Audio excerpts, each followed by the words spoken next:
Hi everybody, so today we are going to read the first chapter of our book, Front Desk. As you can see, I found myself a cozy little spot in the classroom. This is going to be my reading chair, and when we get vocabulary, I'll have the vocabulary behind me, so when we read, we can refer back to the vocabulary. Alright, so we're going to start with our chapter 1 for Front Desk by Kelly Yang.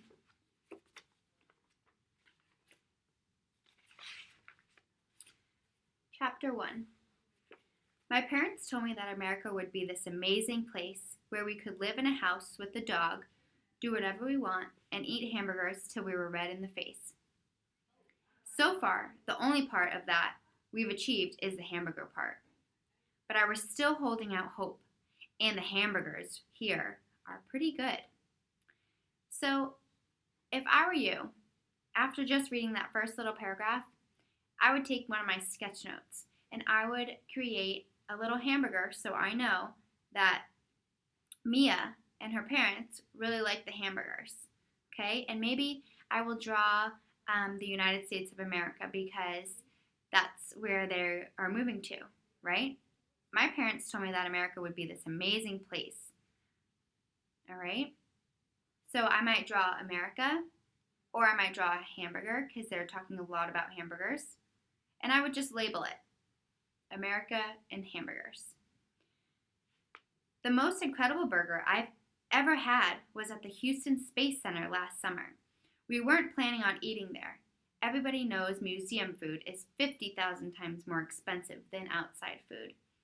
But one whiff of the sizzling bacon as we passed by the cafe, my knees wobbled.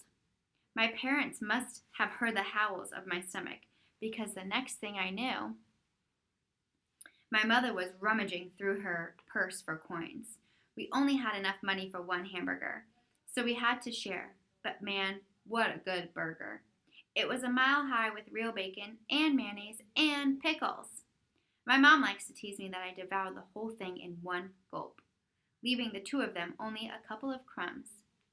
I'd like to think I gave them more than that. The other thing that was great about the Space Center was the free air conditioning. We were living in our car that summer, which sounds like a lot of fun, but actually wasn't, because our car's AC was busted. So after the burger, my dad parked himself in front of the vent and stayed there the entire rest of the time. It was like he was trying to turn his fingers into popsicles. My mom and I bounced from exhibit to exhibit instead. I could barely keep up with her.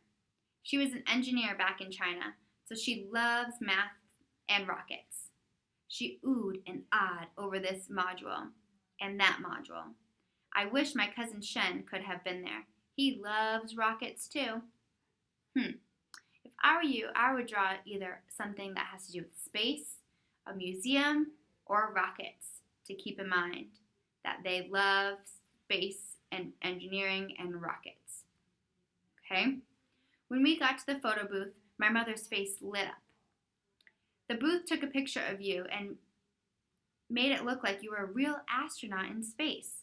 I went first. I put my head where the cardboard cutout was and smiled with the guy said cheese.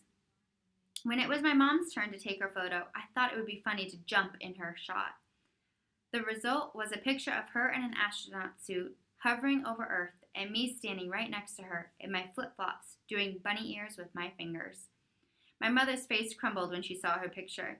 She pleaded with the guy to let her take another one, but he said, "No can do, one picture per person." For a second, I thought she was going to cry. We still have the picture. Every time I look at it, I wish I could go back in time. If I could do it all over again, I would not photobomb my mom's picture, and I'd give her more of my burger. Not the whole thing, but definitely some more bites. At the end of that summer, my dad got a job as an assistant fryer at a Chinese restaurant in California. That meant we didn't have to live in our car anymore, and we could move into a small one-bedroom apartment. It also meant my dad brought home fried rice from work every day, but sometimes he'd also bring back old blisters all up and down his arm. He said they were just allergies, but I didn't think so. I think he got them from frying food all day, long in the sizzling wok. My mom got a job in the front of the restaurant as a waitress. Everybody liked her, and she got great tips. She even managed to convince the boss to let me go with her to the restaurant after school since there was nobody to look after me. My mother's boss was a wrinkly, white-haired Chinese man who reeked of garlic and didn't believe in wasting anything. Not cooking oil, not toilet paper, and certainly not free labor. "You think you can handle waitressing, kid?" he asked me. "Yes, sir," I said. Excitement pulsated in my ear. My first job. I was determined not to let him down. There was just one problem. I only was 9 and needed 2 hands just to hold one dish steady. The other waitresses managed 5 plates at a time. Some didn't even need hands. They could balance a plate on their shoulder. When the dinner rush came, I too loaded up my carrying tray with 5 dishes. Big mistake. As my small back gave in to the mountainous weight, all my dishes came crashing down, hot soup splashed onto customers, and fried prawns went flying across the restaurant. I was fired on the spot, and so was my mother. No amount of begging or promising to do the dishes for the next gazillion years would change the owner's mind. The whole way home, I fought tears in my eyes. I thought of my 3 cousins back home. None of them had ever gotten fired before. Like me, they were only children as well. In China, every child is an only child, ever since the government decided all families are allowed only one. Since none of us had siblings, we were our siblings. Leaving them was the hardest part about leaving China. I didn't want my mom to see me cry in the car, but eventually that night she heard me. She came into my room and sat on my bed. "Hey, it's okay," she said in Chinese, hugging me tight. "It's not your fault."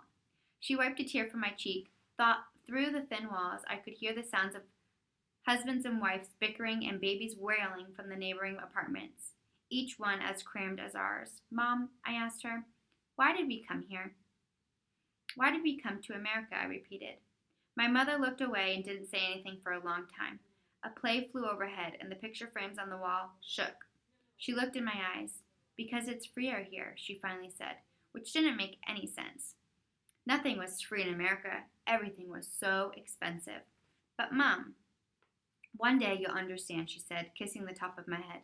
"Now go to sleep." I drifted to sleep thinking about my cousins and missing them and hoping they were missing me back.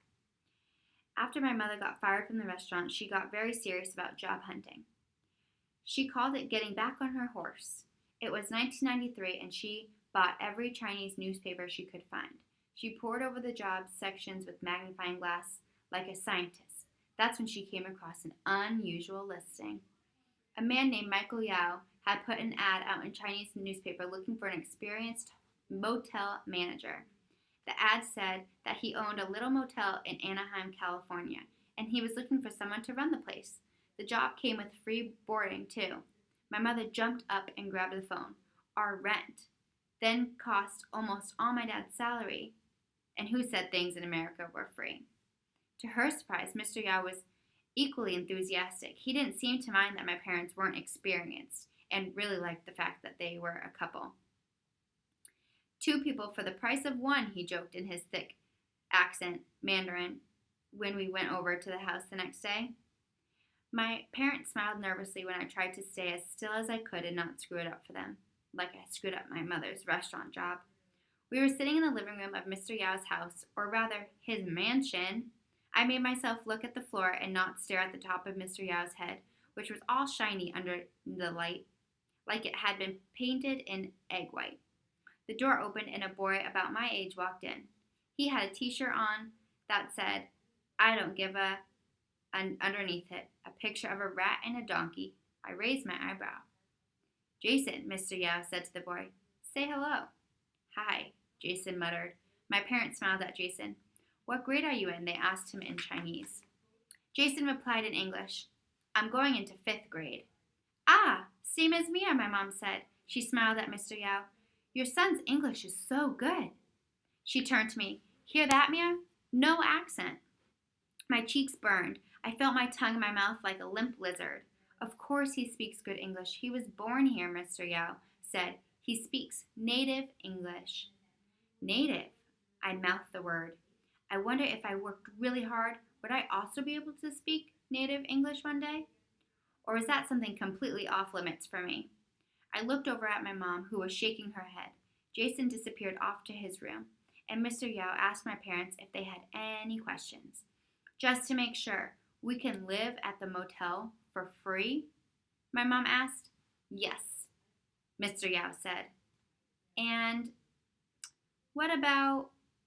My mom struggled to get the words out. She shook her head, embarrassed to say it. Will we get paid? Oh, right, payment, Mr. Yao said, like it hadn't dawned on him at all. How's $5 a customer? I glanced at my mom. I could tell that she was doing math in her head because she always got this dreamy smile on her face. 30 rooms at $5 a room? That's $150 a night, my mom said, her eyes widening. She looked at my dad. That's a lot of money. It's a very good amount of money. We could buy hamburgers every day, one for each of us. We wouldn't even need to share. When can you start? Mr. Yao asked. Tomorrow, my mom and dad blurted out at the exact same time. Mr. Yao laughed. As my parents got up to shake his hands, Mr. Yao muttered, I have to warn you, it's not the nicest motel in the world. My parents nodded. I could tell it made no difference to them what the motel looked like. It could look like the inside of a Greyhound bus toilet. For all we cared, at $150 a day plus free rent, we were in. And that's the end of chapter 1. Chapter 2.